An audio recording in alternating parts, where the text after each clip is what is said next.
The crystalline chamber stretched for miles in every direction, its walls reflecting the light of 1,000 distant stars. Ambassador Haiyan Wu stood at the center of the vast space, his hands clasped behind his back as he waited for the judgment that would change everything. Around him, the 9 members of the Galactic Council sat on their elevated platforms, each one representing a species that had ruled the galaxy for thousands of years. Their eyes, some human-like, and others completely alien, all focused on him with the same cold expression. He had been standing there for 3 hours. A council liked to make humans wait. They liked to remind everyone exactly where humanity stood in the galactic order. Haiyan Wu had learned patience during his 30 years as Earth's ambassador, but today that patience was wearing thin. He knew what was coming. He had known for weeks, ever since the Draxians had presented their evidence to the council in a closed session. Evidence that he had never been allowed to see.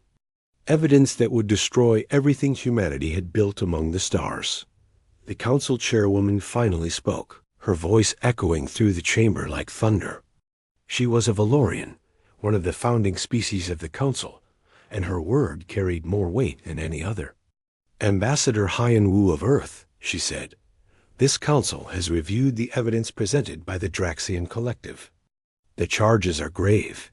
Humanity stands accused of developing weapons technology that violates the sacred technology accords. Technology that threatens the very fabric of space and time itself. Haiyan Wu felt his jaw tighten, but he kept his expression neutral. Honored chairwoman, humanity has never violated the accords.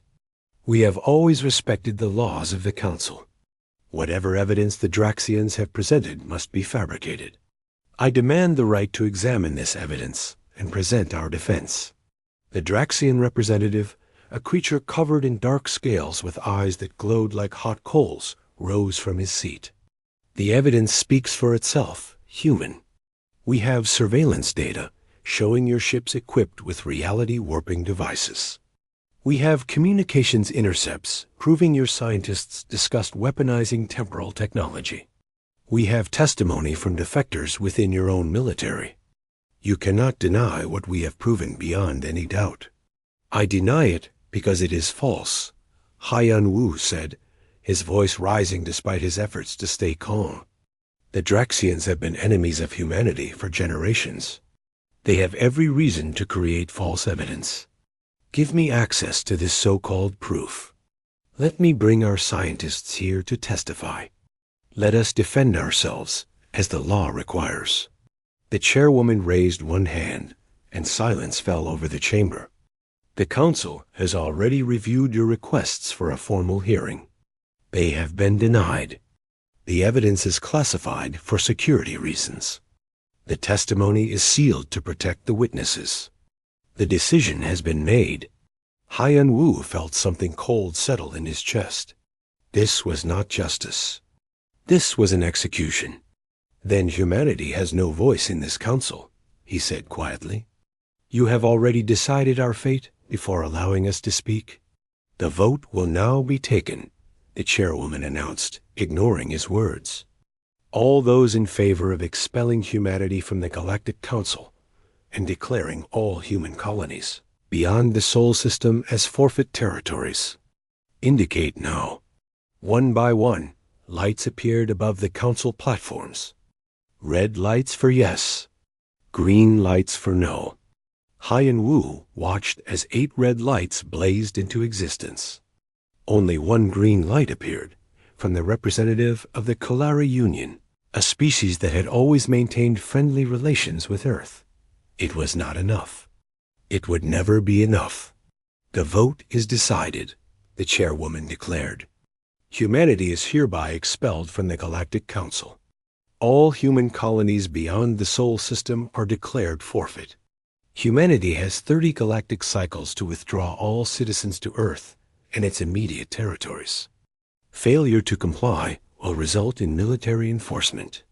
This session is concluded. Haiyan Wu stood frozen as the council members began to leave their platforms. 30 cycles. That was barely 4 months in Earth time. There were over 100 human colonies scattered across the galaxy, some of them home to millions of people.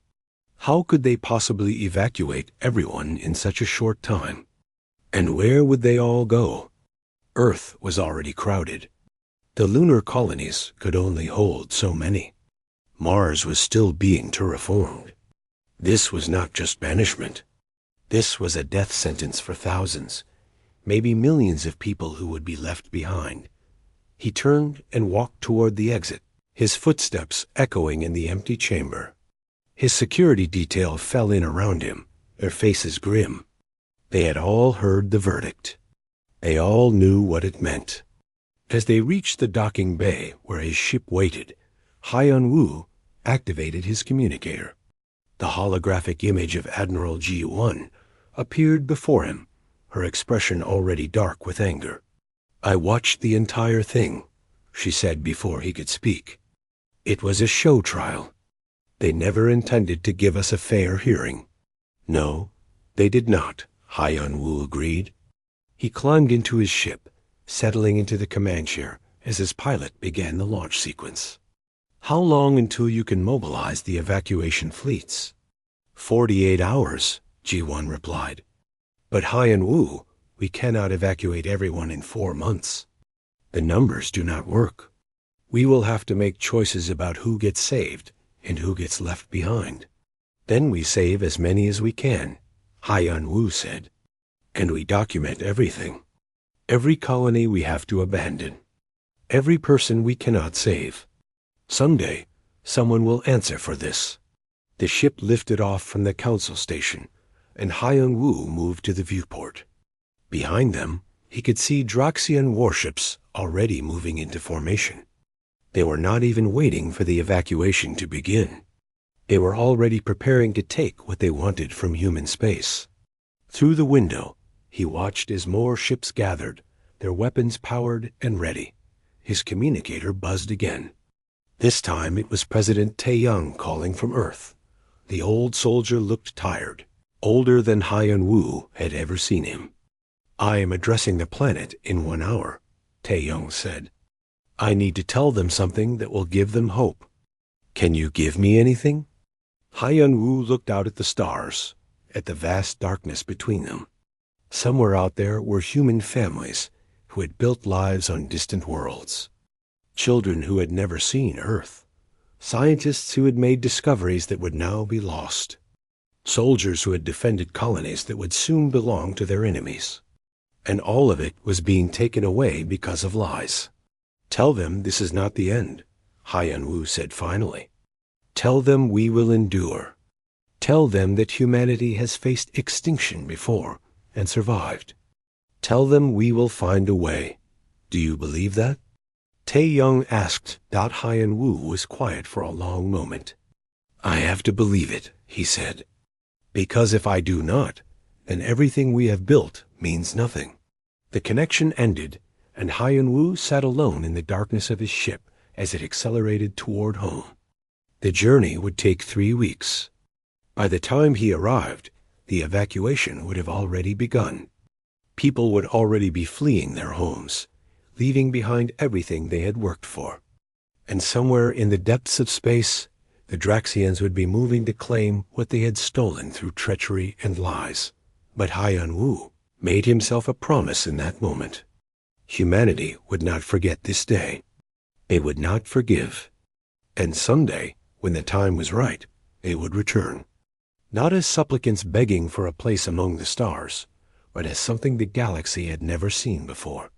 Something that would make even the Council think twice before threatening Earth again. The stars streamed past the viewport, and Haiyan-Wu began planning for a future that seemed impossible. But humanity had always specialized in achieving the impossible. The evacuation ships came in waves, hundreds of them dropping out of faster-than-light travel at the edge of each colony system. Admiral G1 watched from the bridge of her flagship as another fleet of transports began loading refugees from the agricultural colony of New Sol. The planet had been home to 15 million people. They had 3 days to pack their lives into cargo containers and leave everything else behind. How many can we take this run? G1 asked her operations officer. 2 million, Admiral. Maybe 2.5 if we pack them tight. G1 closed her eyes briefly. That meant 12 million would have to wait for the next fleet, and the next fleet was still 2 weeks away, finishing evacuations at another colony. The math was brutal and unforgiving. No matter how hard they pushed, no matter how many ships they used, they could not save everyone before the deadline expired. Load as many as you can, she ordered. Prioritize children and medical cases. Everyone else goes by lottery. She hated herself for saying it. Lottery. As if human lives were just numbers to be randomly selected. But what choice did they have? They could not take everyone, so they had to choose somehow. At least the lottery was fair. At least it gave everyone an equal chance. On the planet below, the scene was chaos barely held together by military discipline. Families lined up at the spaceports, their belongings piled around them. Children cried. Parents argued with soldiers about why they had not been selected yet. Some people tried to force their way onto ships and had to be restrained. G1 had seen this same scene play out on 20 different worlds, and it never got easier. Her tactical officer interrupted her thoughts. Admiral, we have reports of raider activity in the outer system. Looks like scavengers moving in to pick through what we leave behind. Drive them off, G1 ordered. I will not have vultures stealing from people who have already lost everything. 3 destroyers broke formation and accelerated toward the raiders. Within minutes, the unknown ships were fleeing back into deep space. It was a small victory, but G1 would take any victory she could get these days. Meanwhile, in the Kepler system, at the farthest edge of human space, young engineer Daehyun was working against a different kind of deadline. His colony had already been evacuated 2 weeks ago, but he had volunteered to stay behind with a small team to shut down the fusion reactors and industrial facilities. The Council had made it clear that humans could take only personal belongings and critical supplies. Everything else stayed behind. Daehyun did not care about the factories or the reactors. He cared about what he had found 3 days ago while checking the underground maintenance tunnels. A door that should not exist. A stairway leading down into bedrock that the colony geological surveys had never recorded. And at the bottom, something that made his hands shake when he thought about it. He stood at the entrance to the ancient chamber, his flashlight cutting through darkness that had not seen light in millions of years. The walls were covered in symbols that no human language could read. In the center of the chamber stood a structure of metal that had not corroded despite impossible age. It pulsed with a faint blue light, and when Daehyun got close to it, he could feel something in his mind. Not words exactly, but impressions. Welcome, recognition, waiting. He had spent the last 2 days scanning everything he could with portable equipment. The technology was beyond anything humanity possessed, beyond anything the Council possessed as far as he knew. And it was responding to him, to his human brain patterns. He had tested it with the 3 other crew members who stayed behind, and the structure reacted the same way to all of them. But when he brought in a maintenance robot, nothing happened. It wanted humans specifically. Daehyun knew he was running out of time. The last evacuation ship would arrive in 6 hours to collect the shutdown crew. He set up every scanner and recorder he had, pointed them all at the structure, and activated the highest resolution scan his equipment could manage. The data began flowing into his portable storage unit. Terabytes of information, scans, measurements, analysis, everything he could capture. When his equipment showed 5 hours of power remaining, he carefully packed everything up and began the climb back to the surface. He took one last look at the chamber, at the blue light pulsing in the darkness, and made a decision. He sealed the entrance with a timed explosive charge set to collapse the tunnel after the evacuation ship left. If humanity could not have this place, then neither would the Draxians. 6 hours later, Day Hyan was aboard the last ship leaving Kepler Station, his data drives hidden in his personal effects. As the ship jumped to faster-than-light speed, he encrypted everything and sent a compressed burst transmission to Earth, to a scientist named Yoonji at the Lunar Research Institute. He had read her papers on theoretical ancient civilizations. If anyone could understand what he had found, it would be her. On the moon, 3 days later, Yoonji was working late in her lab when the transmission arrived. She had been studying the evacuation crisis like everyone else, feeling helpless as her fellow humans lost their homes. She almost deleted the message, thinking it was spam or a misfiled report. But something made her open it instead. The first image made her stop breathing. The symbols on the walls matched theoretical patterns she had proposed in a paper 5 years ago. A paper that had been laughed at by her colleagues. A paper that suggested an ancient precursor civilization had once spanned the galaxy, millions of years before any current species evolved. She had been called a crackpot. Her funding had been cut. But now, here was proof. She spent the next 18 hours reviewing every byte of data Day Hyan had sent. Her hands were shaking when she finally made a call to President Tae-young's office. She was put through immediately, and within 2 hours she was standing in a secure conference room with the President and Admiral G1, presenting her findings. This structure is a precursor facility, she explained, images floating in the holographic display. The technology is millions of years old, and based on these readings, it is still functional, still waiting for someone to activate it. What does it do? Tae-young asked. I do not know exactly, Yoonji admitted, but the energy readings suggest it is some kind of power generation or transportation system. And there is something else. She pulled up another scan. These neural pattern responses. The structure was designed to interface with a species that thinks like humans. Not Draxians. Not Valorians. Humans. G1 leaned forward, studying the data. Are you saying the precursors were human? No, Yoonji said. I am saying they were something similar to humans. Or they designed this technology for species like ours. And if the Draxians knew about this facility, if they knew it only works for humans, then that is why they framed us. They wanted us gone so they could claim our colonies and try to figure out how to use this technology themselves. The room fell silent as the implications sank in. President Tae-young spoke first. How many of these facilities might exist in our former territories? Unknown, Yoonji said. But Kepler Station was our most distant colony. If the precursors built there, they probably built elsewhere. We could be talking about dozens of sites, maybe hundreds. Sites that the Draxians will now control, G1 said grimly. Sites that will not work for them, Yoonji corrected. The technology responds to human neural patterns.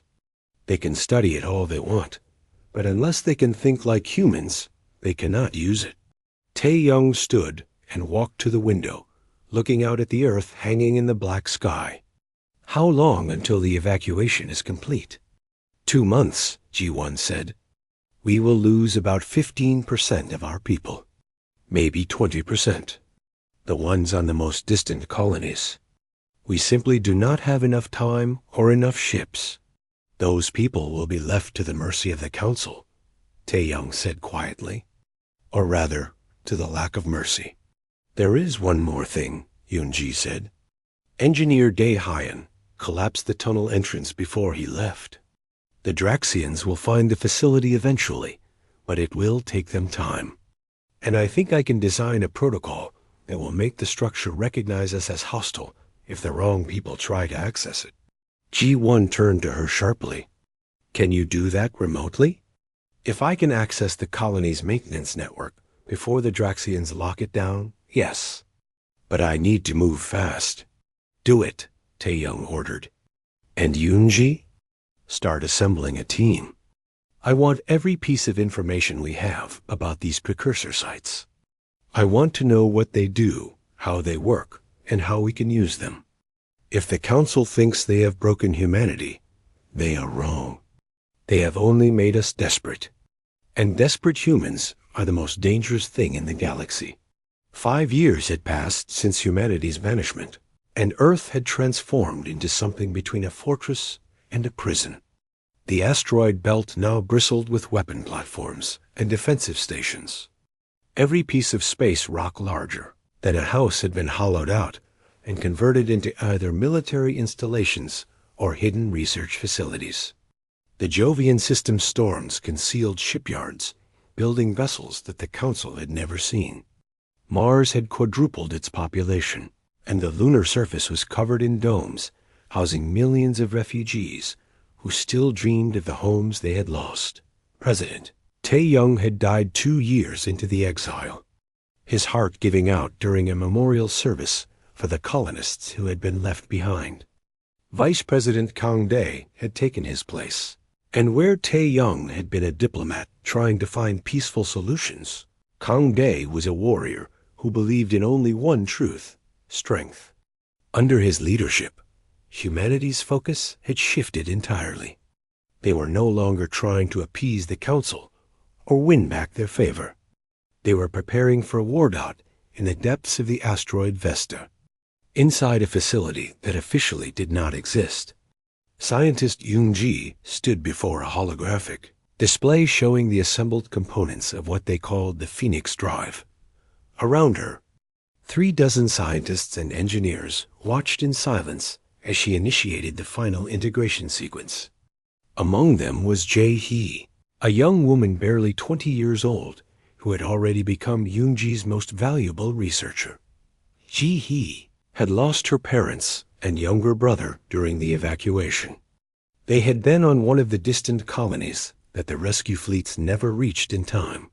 She had arrived on Earth alone, carrying only a backpack and a burning hatred for the Council that had destroyed her family. That hatred had driven her through 6 years of university education, completed in 3 years.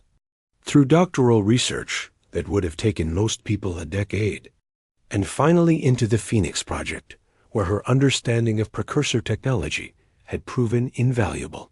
Integration at 70%. Jae-hee reported, her fingers dancing across holographic controls. Neural interface responding to human patterns. Energy flow is stable. Yoon-ji watched the numbers climbing on her display. They had been working toward this moment for 4 years, ever since Dae-hyun had discovered the precursor facility. In that time, they had learned things about the ancient civilization that had built these structures. The precursors had not been human, but they had been remarkably similar. They had valued the same things: courage, determination, creativity. And they had built their technology to respond to those qualities. The more focused and determined the human operator, the better the technology performed.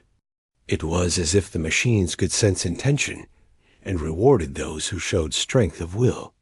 Integration at 90%, Jae-hee said, her voice tight with excitement. We are almost there. The room held its collective breath as the final numbers ticked upward. 95%, 98%, 99%. And then, with a pulse of blue light that filled the entire chamber, the display showed 100% integration complete. We did it, Yoon-ji whispered. We actually did it. The Phoenix Drive was complete. It was a faster-than-light propulsion system that did not rely on the Council's jump gates or any of the standard technology that galactic civilization used. Instead, it tapped into something that precursors had discovered: a way to fold space using quantum fields controlled by conscious thought. A human pilot, linked directly to the drive through a neural interface, could cross distances in hours that would take standard ships months to travel. And because it required human neural patterns to function, no Council species could copy or counter it. Admiral G1 received the news 3 hours later aboard her flagship, which was still named Indomitable but had been completely rebuilt from the keel up. The ship now incorporated precursor technology in its hull, its weapons, and its defensive systems. It was the first of what they called the Phoenix Fleet, warships that would be unlike anything the galaxy had ever seen. "How soon can we begin field trials?" G1 asked Yunji via secure communication. "The drive is ready now," Yunji replied.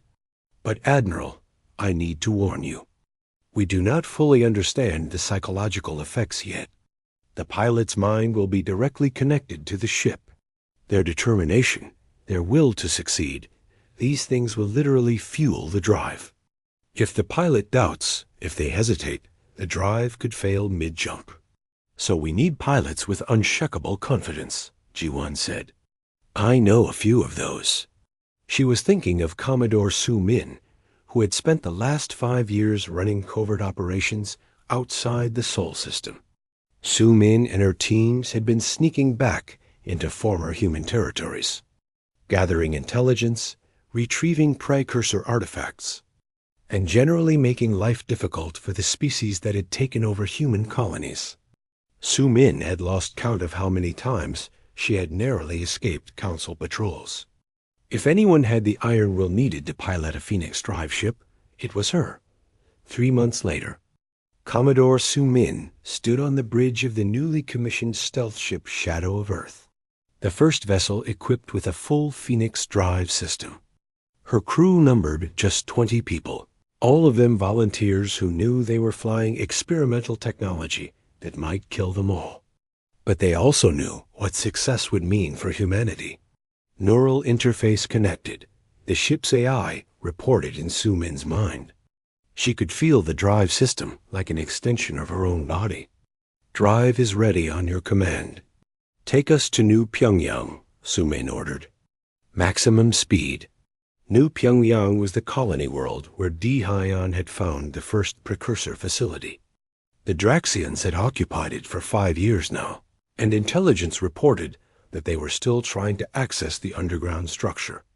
Su Min's mission was simple: get close enough to scan their progress without being detected, then get out. The Phoenix drive activated, and Su Min felt something she had never experienced before. It was like her determination became a physical force, pushing the ship forward through folded space. The journey should have taken 3 weeks. They made it in 6 hours. They dropped out of the faster-than-light jump at the edge of the New Pyongyang system, their stealth systems hiding them from Draxian sensors. Su Min's crew worked quickly, scanning the planet and the orbital facilities the Draxians had built. What they found made everyone on the bridge go silent. The precursor facility had activated, but not in the way the Draxians had hoped. The entire area around the underground structure was a crater of melted rock and twisted metal. Draxian bodies, or what remained of them, were scattered across the site. The facility's defensive systems had triggered, recognizing the Draxians as hostile intruders. 3,000 soldiers had died in seconds. "Get detailed scans," Su Min ordered quietly. "I want to know exactly what happened here." Her science officer worked quickly. The facility detected non-human neural patterns attempting forced access. It responded with what appears to be directed energy weapons, far beyond anything we have ever seen. The temperature readings suggest it heated the entire area to several thousand degrees in less than 2 seconds. "The precursors built weapons into their technology," Su Min said. "Defense systems that only work against non-humans." "It appears so, Commodore. And there is more. I am detecting similar energy signatures at 17 other locations across the planet. The Draxians found more facilities, and they tried to access all of them. The results were the same each time." Su Min allowed herself a cold smile. "They wanted our colonies for the precursor technology. Instead, that technology killed thousands of their people. Has the Council been informed? Intelligence suggests the Draxians have covered it up. They do not want the Council knowing they lost an entire expeditionary force trying to access human precursor sites." "Then we will keep this quiet too," Su Min decided. But we need to inform Admiral G1 immediately. If the precursor facilities respond this way to non-humans, then we can use that. We can use it as a weapon. The Shadow of Earth made the jump back to Sol System in 7 hours, even faster than the outbound journey. Su Min had pushed harder, her determination and confidence growing with each successful test of the Phoenix Drive. When she docked at the asteroid base and made her report, Admiral G1 listened carefully, her expression thoughtful. "The precursors left us a gift," G1 said finally. "Not just technology, but weapons that only we can control. Weapons that actively defend against anyone else who tries to use them." "It changes everything," Su Min agreed. "We thought we would need years to build up our fleet before we could challenge the Council. But if we can reactivate facilities on our former colonies, if we can use precursor weapons that the Council cannot counter, we could move much sooner." Guide 1 turned to the viewport, looking out at the stars beyond. President Kong Day has been pushing for action. He wants humanity to reclaim what was stolen. I have been telling him we were not ready. But now ... Now we might be ready, Su Min finished. "Not might," G1 corrected. "We are ready. It is time to begin Phase 1. Su Min, I am giving you command of the First Strike Force. 12 Phoenix Drive ships, all equipped with precursor-enhanced weapons. Your mission is to retake New Pyongyang and establish a foothold. Do it quietly. Do it quickly. And do not let the Council know we are coming until we want them to know." Su Min saluted sharply. "It will be my honor, Admiral." As Su Min left to begin preparations, Yoon-ji entered the command center with Jae-hee beside her. The young scientist was carrying a data tablet with a smile on her face. "Admiral," Jae-hee said, "we have made another breakthrough. The precursor weapon systems can be activated remotely if we have access to the planetary networks. And I have been analyzing the patterns. I think I know where every major precursor facility in our former territories is located." "How many?" G1 asked. 143 facilities across 37 worlds, Jae-hee replied. "All of them will respond to human neural patterns. All of them have defensive systems that will destroy anyone else who tries to access them. The Draxians thought they were taking valuable colonies. Instead, they took death traps that only humans can safely navigate." Admiral G1 felt something she had not felt in 5 years. Hope. Real, genuine hope that humanity could win this fight. Get those locations to Commodore Su Min immediately, and start working on activation protocols. If we are going to take back our worlds, we are going to do it right.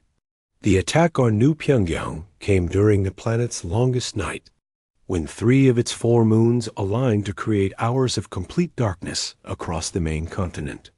The Draxian garrison never saw the 12 human ships that dropped out of faster-than-light travel at the edge of the system. The Phoenix Drive left no energy signature that conventional sensors could detect. And the precursor-enhanced stealth systems made the ships invisible to every scanning technology the Council possessed. Commodore Su Min stood on the bridge of her flagship, watching the tactical display as her strike force moved silently through the system. Around her, the crew worked with practiced efficiency, their movements calm and precise. They had trained for this mission for 6 months, running simulations until every person knew their role perfectly. But no simulation could match the tension of knowing that in a few hours, they would either reclaim humanity's first lost colony or die trying.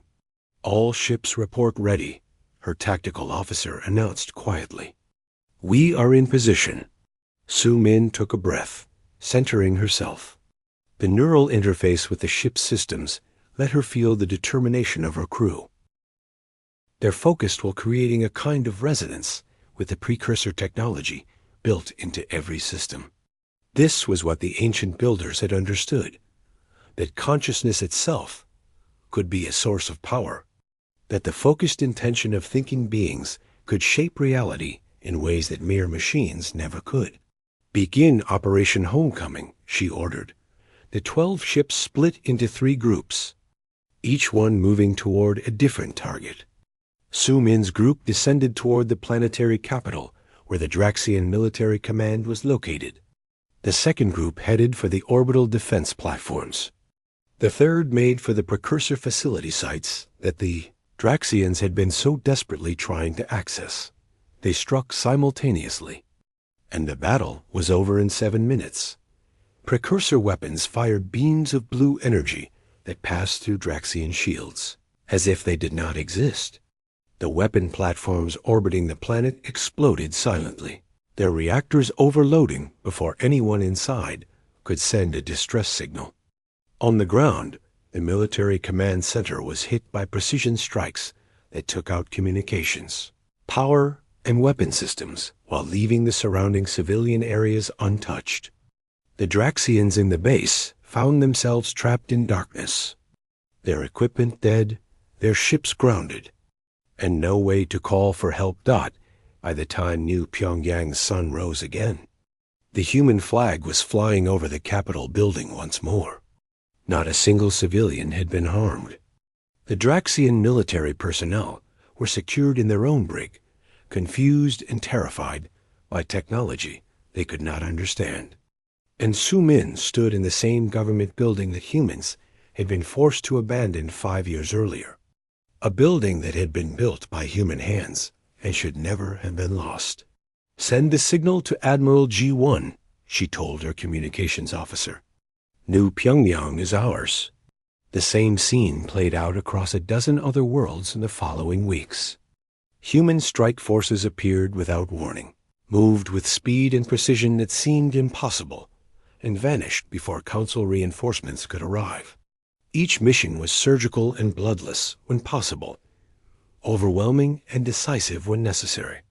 The pattern was always the same: arrive in darkness, disable communications, neutralize defenses, secure the colony, and be gone before anyone could respond. The Council was baffled. Their intelligence suggested that humanity was still bottled up in the Sol system, barely surviving under the trade restrictions that had been imposed. Yet somehow human ships were appearing across the galaxy, ships that moved faster than anything the Council possessed, ships equipped with weapons that rendered standard defenses useless. Every report was the same. The humans came like ghosts, struck with overwhelming force, and disappeared as if they had never been there. In the Council chambers, emergency sessions were called. The Draxian representative demanded military action, but other Council members were hesitant. How could they fight an enemy they could not track? How could they defend against weapons they did not understand? And more troubling still, rumors were spreading that the humans had somehow allied with an unknown advanced species. What other explanation could there be for such impossible technology? But there was no alliance. This was purely human ingenuity combined with precursor gifts. And the human strategists were using every advantage they had. On Earth, Ambassador Hyan Wu had come out of retirement for one final mission. He traveled in secret, using false identities and smuggler ships, visiting worlds on the edges of Council space. His targets were not Draxians or Valorians, but the smaller species, the ones who had voted against humanity's banishment, the ones who had been uncomfortable with how the Council had handled the situation, the ones who were growing increasingly worried about Draxian expansion and aggression. He met with the Kalari ambassador in a quiet restaurant on a neutral station. The Kalari, a species of feathered bipeds known for their honesty and sense of justice, had been humanity's only defender in the Council vote 5 years ago. "Your people have been busy," the Kalari said, sipping a drink that glowed faintly in the dim light. 12 colonies reclaimed in as many weeks. The Draxians are furious. They are demanding the Council authorize military action against Earth itself. And what does the Council say? Hyan Wu asked calmly. The Council is divided. Some support the Draxians. Others question whether humanity was justly accused in the first place. The evidence that was used to banish your species has never been made public. Many of us find that suspicious. Haiyan Wu leaned forward. What if I told you that evidence was fabricated? That the Draxians framed humanity because they wanted our colonies for themselves? I would say I suspected as much, the Kalari replied.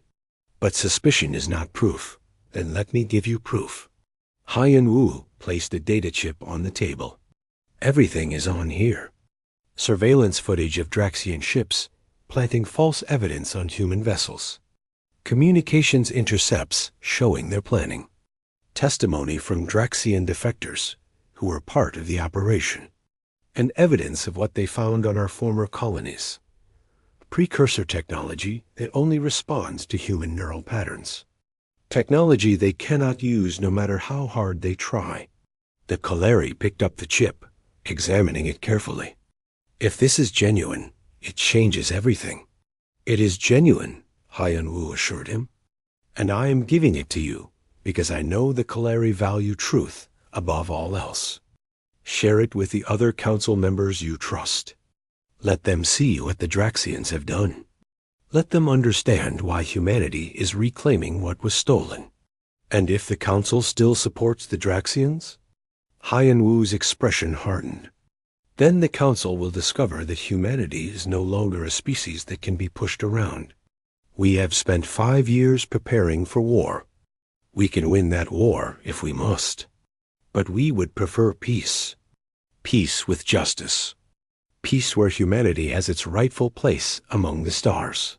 The Kalari was quiet for a long moment. I will do as you ask. But Haiyan Wu, you must understand.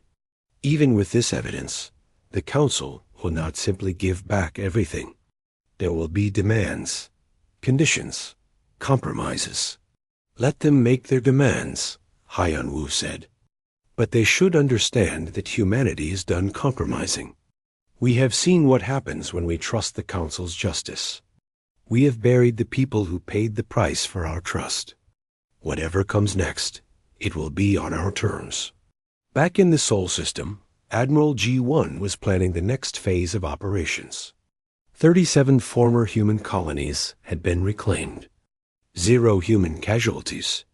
The council fleets had managed to engage human forces exactly once. And that battle had lasted 42 seconds before the council ships retreated in confusion. Their weapons unable to penetrate precursor-enhanced shields. We are ahead of schedule, G1 told President Kang Day during their daily briefing. At this rate, we will have all our major colonies back within 6 months. The council will not wait 6 months, Kang Day replied.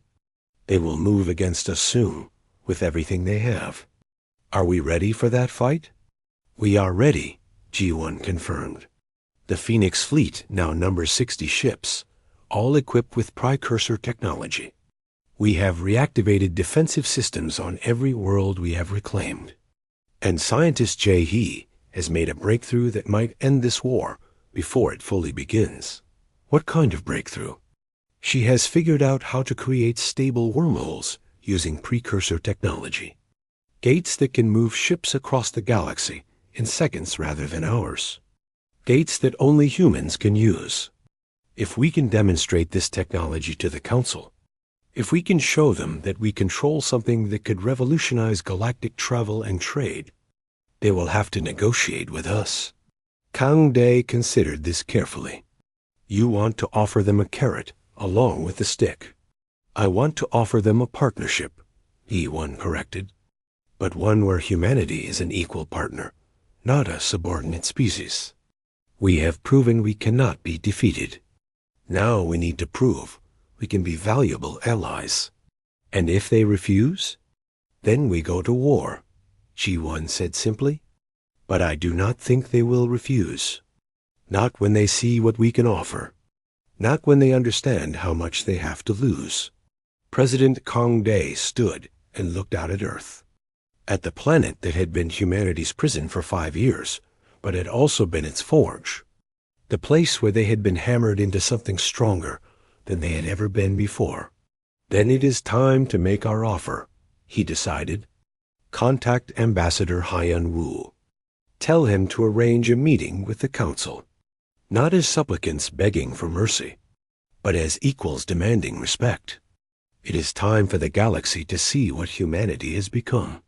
The Grand Assembly only met once per year, when representatives from every member species of the Galactic Council gathered to discuss policy and resolve disputes. This year's assembly was supposed to be routine: trade agreements, border adjustments, the usual political maneuvering that kept the galaxy functioning. Instead, it became the day that changed everything. The council representatives were settling into their seats when the alarms began. Every sensor on the station screamed warnings at once. Ships were appearing in orbit, dozens of them, materializing out of nowhere with no warning and no energy signature. Ships that should not exist. Ships that moved with impossible speed and grace. Ships that flew the flag of Earth. Admiral G1 stood on the bridge of the Indomitable, watching the council station grow larger on her view screen. Around her, flagship 59 other Phoenix fleet vessels held perfect formation, a display of military power and precision that the galaxy had never seen from humanity before. Every ship bristled with precursor-enhanced weapons. Every hull was reinforced with technology that made them nearly indestructible.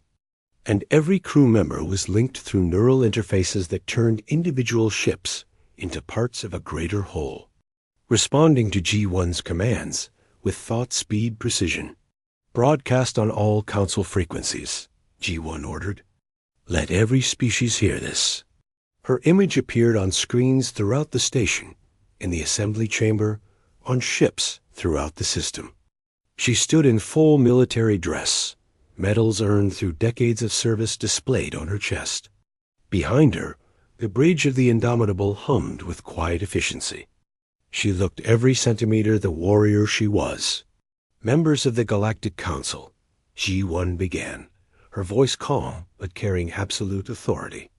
I am Admiral G1 of the Human Defense Fleet.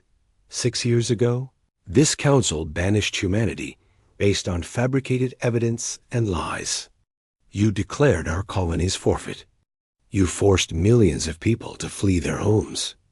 You left thousands to die on distant worlds because we did not have enough time to save everyone.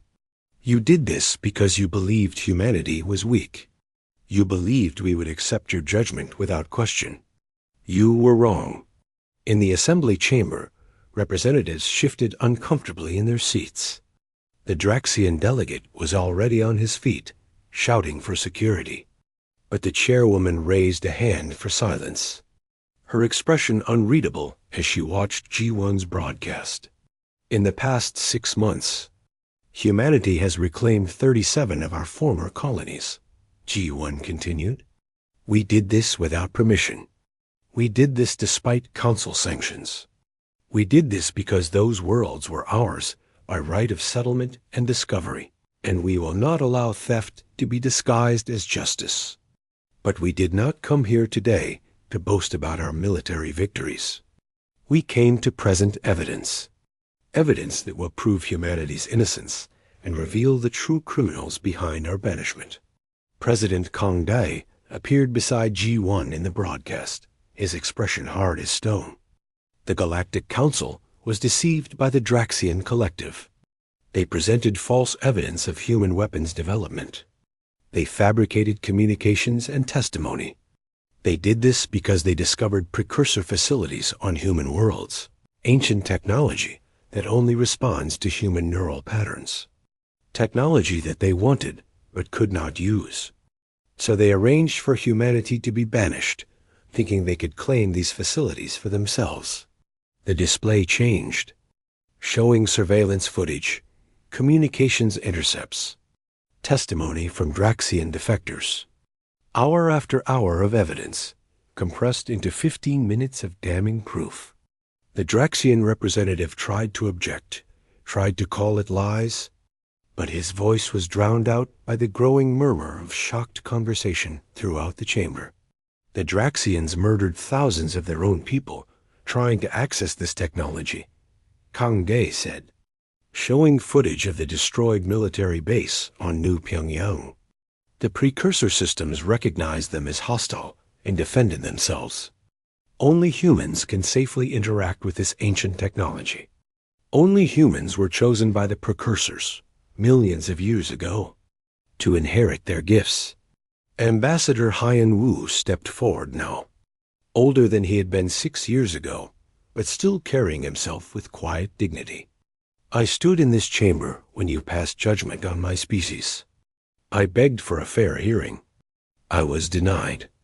Today, I do not beg. Today, I demand justice. The Draxian Collective must be expelled from this council for their crimes. All human territories must be restored, and humanity must be given a seat on this council, not as junior members, but as equals. The chamber erupted into chaos. Representatives shouted at each other. The Draxian delegate tried to leave, but found his exit blocked by Kalari security forces. The chairwoman struck her podium repeatedly, calling for order, but it took several minutes before the noise died down enough for her to speak. These are grave accusations, the chairwoman said carefully. If proven true, they represent the most serious breach of council law in our history. However, humanity cannot simply demand whatever they wish. There must be process. There must be deliberation. There must be justice, Hyan Wu corrected. And while the council deliberates, let me show you what humanity offers in return for recognition of our rights. The display changed again, and gasps echoed through the chamber. Scientist Jae-hee appeared, standing in a laboratory with a massive circular structure behind her. Blue energy pulsed within the ring, forming a stable portal that showed a different star system on the other side. This is a precursor gateway, Jae-hee explained, her young voice carrying absolute confidence. It uses technology that humanity has successfully integrated with our own systems. This gateway can connect any 2 points in the galaxy instantly. Travel that takes months using council jump gates can be accomplished in seconds. Commerce, communication, exploration, all of it becomes instantaneous. She gestured, and a small ship flew through the gateway, appearing light years away in the blink of an eye. We are prepared to share this technology with the Council, to build gateways connecting all member worlds, creating a network that will benefit every species. We offer this freely as partners in a galactic community that values cooperation over domination. The silence in the chamber was absolute. Every representative understood immediately what this meant. Control of faster-than-light travel had always belonged to a few powerful species. The jump gate network was expensive to maintain and limited in capacity. But this technology could change everything. Species on the galactic rim, cut off from core worlds by weeks of travel, could suddenly be neighbors with everyone else. Trade would flourish. Communication would be instant. The galaxy would shrink in the best possible way.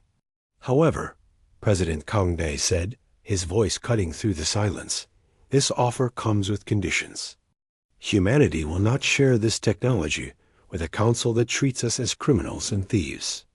We will not build gateways for species that deny us our rightful place among the stars. You have a choice before you.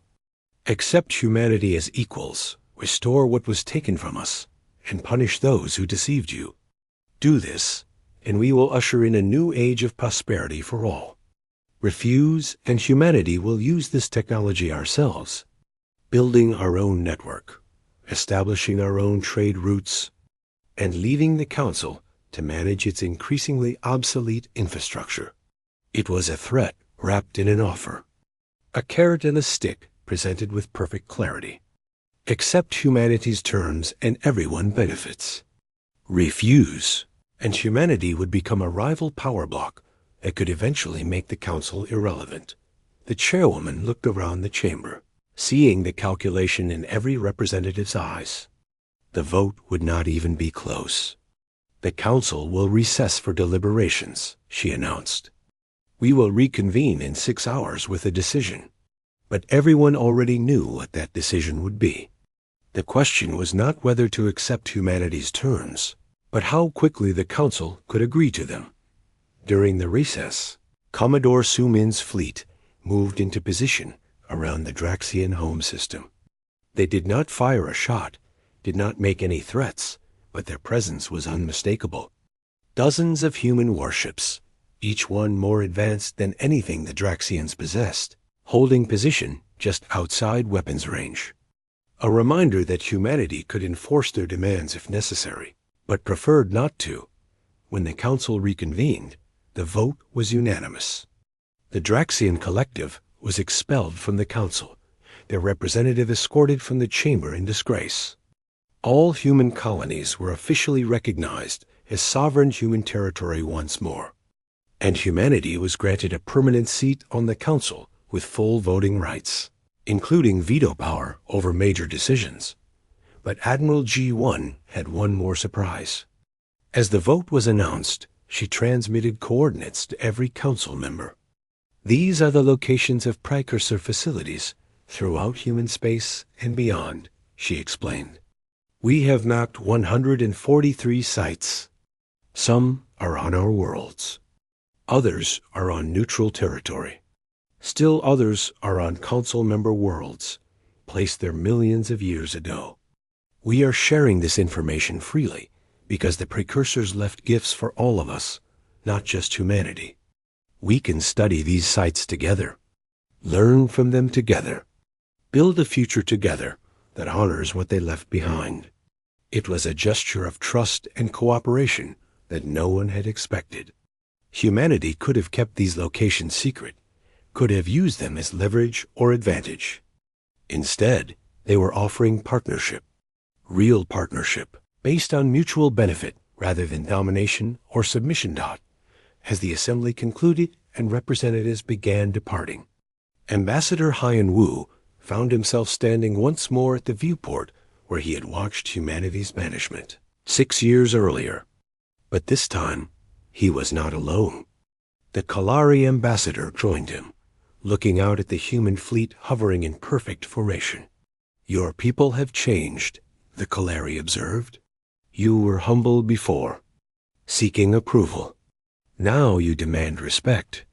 We learned a hard lesson, Hyan Wu replied. Humility is seen as weakness by too many species. We thought if we were peaceful and cooperative, we would be treated fairly. Instead, we were used and discarded. So yes, we have changed. We will still cooperate. We will still seek peace. But we will never again beg for what is rightfully ours. The galaxy will have to adjust to this new humanity, the Kalari said. Not everyone will welcome such a change. Then they will have to learn to live with disappointment, Hyan Wu said with a slight smile. Because humanity is here to stay, and we are done being pushed around. 5 years later, the galaxy looked very different. The Precursor Gateway network connected over 200 worlds, with more being added every month. Species that had been isolated for generations now traded freely with the galactic core. Exploration missions reached parts of the galaxy that had been too distant to viably survey before. And humanity stood at the center of it all, not as conquerors, but as partners who had earned their place through determination and innovation. On Earth, the new President Yoon Ji stood in the same office where Tae Young and Kong Dae had led humanity through its darkest days. She was reading reports from colonies that were thriving again, from research stations studying precursor sites in partnership with a dozen other species, from diplomatic missions that were building relationships based on mutual respect rather than fear or subservience. Admiral G1 had retired, finally able to rest after decades of military service. But Commodore Su Min had taken her place, leading a joint council defense force that protected all member worlds equally. The Phoenix Fleet had become the model for a new generation of ships that combined the best of human and council technology. Young Jae-hee was now director of the Precursor Research Institute on New Pyongyang. the same world where Di Haiyan had discovered the first facility. Scientists from across the galaxy came to study under her guidance, learning the secrets of ancient technology and finding ways to adapt it for modern use. And Ambassador Haiyan Wu, at long last able to retire in peace, spent his days writing the history of humanity's banishment and return. He wanted future generations to remember both the suffering and the triumph, the mistakes made and the lessons learned. He ended his manuscript with words that had become humanity's unofficial motto. They tried to break us. They thought we would shatter under the weight of injustice and exile. Instead, they gave us the fire that forged us into something stronger than we had ever been. We did not return to the galaxy as victims seeking pity. We returned as equals demanding respect. And when the galaxy saw what we had become, they had no choice but to accept us. Not because we were stronger than them, though we were. Not because we had better technology, though we did. But because we proved that humanity's greatest strength is not in our weapons or our ships. It is in our refusal to give up, our determination to rise no matter how many times we fall, our absolute certainty that we belong among the stars, and no one can take that from us. He looked up from his writing, out through the window at Earth, hanging in the black sky of the lunar colony where he lived. Ships moved between the planet and its orbitals, human ships and alien ships sharing the same space peacefully. The council flag flew beside the human flag outside the colony administration building, equals in a partnership that would have seemed impossible just 6 years ago. Haiyan Wu smiled and returned to his writing. The future was bright, and humanity had earned every bit of that brightness through courage, determination, and the absolute refusal to accept defeat. They had been banished from the council, cast out, and left to die. Instead, they had risen again, stronger and more united than ever before. The human empire had not conquered the galaxy, but in many ways, that was even better. They had done something more impressive. They had forced the galaxy to recognize that humanity could not be ignored, could not be dismissed, and could never again be treated as less than equal. And that recognition, earned through hardship and sacrifice, was worth more than any military conquest could ever be.